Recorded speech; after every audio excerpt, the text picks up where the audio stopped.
Happy Thanksgiving to everybody. Very excited to get 9 wins for our guys, but more importantly, fans, administration, all the people that support us on a daily grind here. It's pretty awesome to put us in this position. I also want to thank Wrigley, everybody that made this day happen. This is obviously a very special moment. I've been here many times over my life and never in this type of format, so I thought our guys were really excited. We got off the bus yesterday. You could see their excitement and the eagerness to get to this game. They really, I thought all week, we actually have fall break going on our campus, so our guys don't have classes, so I was a little not concerned, but I just kind of harped on them all week about staying in your routine, living your method, doing what we did. And I thought we actually practiced really good Tuesday, Wednesday, Thursday. We want to put ourselves in a good position on this day to get to 9 wins and see where it can go. Just a fun day overall. I don't know what the future holds. I just know that I'm excited about this football team. I think we're a team that can play with everybody in the country. I love the fact that we got 3 losses on the year. We Penn State takes today and wins their opportunity. We're probably lost to Oregon and Penn State, the 2 teams that will play in the Big Ten championship game. We lost to a Minnesota team on really a one-play possession game there at the end. The sack fumble obviously still grains in my head, but just a couple things go our way, and I think we're easily in the top 15, maybe in the top 10. So I'm excited to see exactly where we can go and what we can do. A couple guys injured today. Brought Caleb Patterson with us. He just didn't get cleared, so I thought Jaheim Clark really popped up today and did some really good things. Fun to see Malachi Hood pop in, and obviously Dylan Rosie been out, but I thought James Cruz, Malachi, Ryan Mead, just a really a good group of kids that have stepped up in a big way, and then JoJo Hayden today especially, stepping in. Seth Coleman just put a lot on Gabe and Alec Bryant, but it was fun to see JoJo come in there and make some plays happen. So with that, open up the questions. I would say career being created in top 3. Yeah. Some thoughts on that? Yeah. Aiden, he's just one of those guys. I'll go back to even last spring. He really had a really good spring. You could see him getting just a better poise and understanding of what we asked him to do. And then, unfortunately, in that opener on that big run down the right boundary, tweaked his, I believe it was his hamstring, and it kind of took about 3 or 4 weeks. And then again in the middle of the season. So I remember 3 weeks ago, really when we came out of our second bye, I'm like, man, Aiden looks good, and he's been feeling it. That play last week when he did that nice bounce play, I thought today would be a day that could happen. And today some of those turned into big home run hits, which kind of waiting on all year. Bret, watch the first 3, 9 wins this season, first since 07, 6 wins in Big Ten, first since 07. What made this group that group to elevate, and what does that mean for your program? I felt coming into the year, obviously I don't make predictions, but I felt really good about this group. I liked the way we were kind of gelling in fall camp. I thought our returning players, you could see the growth of Luke Altmaier. I thought we were going to be better up front offensively. I thought the addition of Zakari and the growth of Pat, now you have 2 perimeter players that really make a difference. I'm telling you, Colin Dixon, if I could sign five Colin Dixons a year, I'd do it. He's just an incredibly intelligent, very, very disciplined, very talented football player. Hank Beatty just continued to show up. And then on the defense side of the ball, I knew I was going to see growth out of Aaron from year 1 to year 2, and I couldn't be happier with our defensive staff. I thought those guys really have molded and adjusted to what our guys' limitations are and maximize our strengths. And then I got to tell you, between Robbie Disher and Chris Hurd in the special teams world, I thought they just come in and week out. I thought we've gained an advantage in the special teams battle pretty much in every game, and that's really fun to watch. So I thought we'd have a chance to win 9. It's been a long time since Illinois won 9, like you said, and hopefully this is more of the norm than not. I remember last year walking off that field in this game, it was like doomsday for a lot of people, and I just kind of sat there and smiled because I know what we were capable of doing, and it's been good. I think our core returning players have been good, but we really hit gold on some of the portal guys, right? Like some of those guys really see, like Dennis Briggs. T-Rod Edwards has been here forever. To see him today, I was able to give him a captainship, and a guy that came in and for 2 years just kind of put in, did his work, and this year has really manifested into something special. It's been awesome. Bret, what were your thoughts on defense in the first half? They held the ball for 20 minutes and Yeah. only scored 6 points. It felt like the defense, when they needed to make stops, they made stops. They did a good job down in the red area. We knew what they were. I thought our guys were really wired in. They did change it up and threw both quarterbacks at us. So we I thought Aaron did a nice job of understanding that moment and playing into it. But again, just another really good, resilient message from our guys. No matter what happens, you still have one next play, right? And then to come away with that missed field goal at the end, I thought that was a good momentum swing, and then to score right away coming out. Bret, you thought you would be better last year. when it turned out, obviously. So you never know. How much, now that the regular season's over, how much anxiety did you feel, or pressure, or whatever it is, just to deliver on what you thought could happen and what you... Two different seasons. I would tell you last year I was uneasy in fall camp. I mean, obviously we had a lot of good players, but I just didn't know if we connected the way we did this year in fall camp. I think that's so much that I've learned now through my 16 years. You can have all the talent in the world, but if it doesn't gel the way you want it to and then put it together, it doesn't usually manifest. And unfortunately it didn't last year, but I knew even during the spring and the summer and the fall, the way these guys just kind of handle their business, not much fazed them. And then anytime you have a guy that at the quarterback position that feels good and is very confident, I think that reads into everybody, offensively, defensively. So, there's pressure every week. My job, man, I mean, it doesn't matter if we're playing Northwestern or the week when we were playing Penn State and Oregon, who were ranked top 5 in the country. Like, the pressure's got to come from within. If I start responding to pressure that comes from anywhere else, I'll never go anywhere, right? Like, the only pressure you have is the ones that you create yourself. And for me, that motivates me to do certain things, but it doesn't really change what I do. Right, so one more game left, but huge couple of weeks for the Yeah. 2025 roster and everything ahead of signing day portal. Huge. What is the key now to build off of this? Yeah, I mean, this week will be a lot of, I'm sure, conversations, right? Like, I'm not naive. I've told our guys all along that we have 12 guaranteed opportunities together. We've talked a lot about the dash this year, and it's been a lot of fun with these guys, but the world that we know in college football, is going to bring, I'm sure, some conversations this week that, is going to change the outlook of our team. But on the flip side, we don't have many, I don't know if there's a kid that left our program a year ago that has gone anywhere and done anything, right? Like, and nothing against kids that have left, but like what we do here, I think, and now we have kids, we've actually had some guys reach out to us that would like to come back. It doesn't surprise me, but it's just another great indicator of, I think, what we do, how we do it.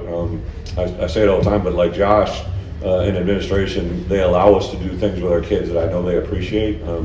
We have guys here that have been in other programs, elite programs, who talk about when they come here, they learn things more in 3 months than they've learned in 3 years somewhere else, right? And that means a lot to me. And it does, I think, indicate what Illinois can become. This is a rivalry game where you've won 3 out of 4. Uh-huh. In the past, you didn't always win this game. Has there been an emphasis to win this in-state rivalry? Well, yeah, and first thing you have to do is respect them. I think when I got here, I don't think there was respect for Northwestern. They beat them 6 years in a row, and I saw quotes from players that weren't with us really anymore, but I'm like, man, before you can beat someone, you got to respect someone, right? And I had a tremendous amount of respect for Fitz and what he did in his program, and then obviously Coach Braun last year, what he did, it was just, I knew today was going to be, you look this game 2 weeks ago here, 3 weeks ago here in Wrigley against Ohio State, there was a 0-0 first quarter, and they scored first in the second. Now obviously kind of got away from it at the end, but it's a very opportunistic team. They're tough. Got a lot of things that we believe in. I think they believe in Northwestern. So yeah, I respect Northwestern just like I respect Purdue and the rivals that we have. Coach, Aiden Lockley is one of those local guys. He Yeah. kind of made it focus for your team. How nice is it to see him have that kind of game? It's good. It's fun to see the Illinois kids have success. I said it in my opening presser. I wasn't just trying to, win the press conference. I believe it. Great organizations are built from within, right? And I think that Illinois has to be built by Illinois players. When you got a guy like Aiden Lawfrey, but you can't just ignore Hank Beatty, right down the street at Rochester. Hank Beatty has probably had just as much of our success here in November as anybody, and those little things mean a lot. I think Josh Kreutz and James Kreutz, they have 2 brothers starting on the team that went 9-3. Obviously, Olin Kreutz in Chicago means a lot to what it is, and they represent his name, represent our name very, very well. So there's just a lot of really good feel good things. I'm super excited to kind of take a deep breath, but I think this week is going to be absolute pandemonium and chaos because I think you're going to start to have some reactions. I know other kids are contacting us, so I know I'm not naive to the fact it's not going on in our building, but I'm excited to we'll probably work 2, maybe 3 days this week with our young kids, and that's probably one of the most enjoyable things for me as a coach is to get to work with these guys that maybe they felt we haven't really been paying attention to them, but now they'll get a lot of attention here this week. We won't find out what's going on until next Saturday, or next Sunday. But I'm telling you what, man, I mean it. I know everybody's going to poo-poo it, but Bret's been doing an unbelievable job with these 9-3 teams and the history of what that could possibly be. And listen, I wish we could have gotten one more win, right? But we lost to 2 really, really talented football teams in Penn State and Oregon that are top 4 in the country, and lost to a Minnesota team that was a rivalry game. I think the heartbreaker of the whole thing was just getting that close at the end and not getting in the end zone, but it's a good sign of where we are. And I mean, to think that Illinois, from when I came here 4 years ago, is knocking on the door of a college football playoff is pretty awesome. Just a couple more here, we got the takeaways or something, like, it's not totally in your control, but just to get through picks, so fumble recovery, how did you stack? Yeah, I thought our guys really were opportunistic. Mac Rossetti's another good, he's kind of northwest central Illinois, I guess he'd be. But Mac is just another great example. He attacked that ball. A couple of ours bounced off our hands. I know Matt had one in the first half, and then there was another one on a tip ball, but I thought our guys defensively attacked the football really, really good. And then I was literally right next to Torrey Cox. I saw him sit down. I knew we were bringing pressure, so Torrey knew it as well. He sat down on that route and expanded it. And here's a guy that came into our system, really kind of took him at the last minute, had a scholarship available. I really loved the story of his dad. I had a very good friend of mine, Paul Rhodes, coached his dad and at Pitt, and said, this kid's got the DNA from his father. He's going to be an exceptional kid. And I think the only thing better than one T-Cox is to have two T-Coxes. So it might be another one coming.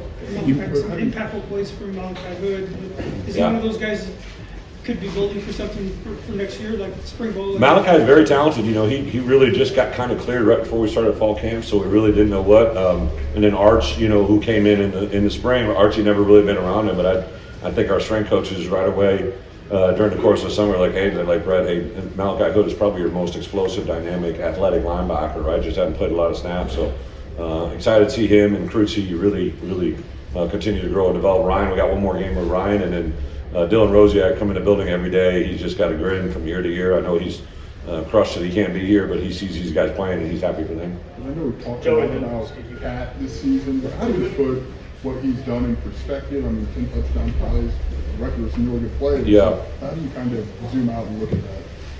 I keep looking at your Packer hat at Wrigley Field. That's like me zoom out. It was really cool seeing up there in the locker room. Brandon Lloyd was here, flew all the way in. I thought that kind of speaks volumes of what Illinois is all about, right? Here's a guy I just met for the first time. Obviously, had seen him compete and play, but he contacted us earlier in the week and said he'd love to come and recognize Pat when he broke the record. He didn't say if, he said when he broke the record. So I gave Brandon the ball, and then he gave the ball to Pat in the locker room up there. It was a pretty cool moment for hopefully greatness to recognize greatness. Pat Bryant literally broke down the team afterwards with 9 wins, said let's try to get to 10. So it kind of shows you where his mindset is. I think this is a team that really enjoys the success being around each other, and I'm excited for what the future can be. Not just right now, but I'm telling you, fellas, we got a really young football team. We're one of the youngest teams in the Power Four. The core of our football team, when I make my 64 or my 74-man travel roster, it's all basically sophomores and juniors who will turn into juniors and seniors next year. To me, as a head coach, that's very exciting. We'll finish with Steve here. First of all, how does Florida sound on an 18-degree day? And then, you missed that last Rose Bowl at Wisconsin. Got a chance to go for a 10th win. Maybe it's a New Year's Day, our New Year's Eve game against a banner program from the SEC. Is this sort of the biggest moment maybe that you've had since last time you coached in the Rose Bowl as a head coach? Yeah, well, for sure, absolutely. Yeah, this is big. I felt it all week. I knew when we were coming out of that second bye week, if we could put together 3 weeks and get to 9 wins, it'd be pretty awesome. Today was a little chilly. It's the first time I've worn socks, I think, since Russell Wilson's wedding, if I'm not mistaken. So it was like, I don't wear socks very often. I threw them on today. My little toes were numb walking in the building. So I think for our players, obviously we got to go to the Rely Quest a couple of years ago, but I think to know how close they were, I really kind of made that statement to them on Sunday to try and leave no doubt that you were right on the cusp of being a top 15 team, and unfortunately we didn't do enough to get to that point, maybe from the perspective of the outside world, but I know when people throw on our film, they will see how we play, and that to me speaks volumes. I've kind of had my moment. I appreciate the question, but I want Illinois to feel what Illinois should feel, right? This isn't a mistake. It didn't happen by chance. This happened through a lot of really hard work and a lot of really good dedication to not just people in the Smith Center, but people in the Department of Athletics, Chancellor Jones, all kinds of people that have made Illinois, and our fans too, man. I'm serious. We had a Michigan game this year for the first time since I've been here. We had a home field advantage, right? And that team that we beat pretty handedly just went and beat Ohio State. So to win in this conference, to be a team that would potentially be in the top 5 of a new 18-team league, to say that Illinois is there, I think is a pretty big ass statement. Thank you, guys.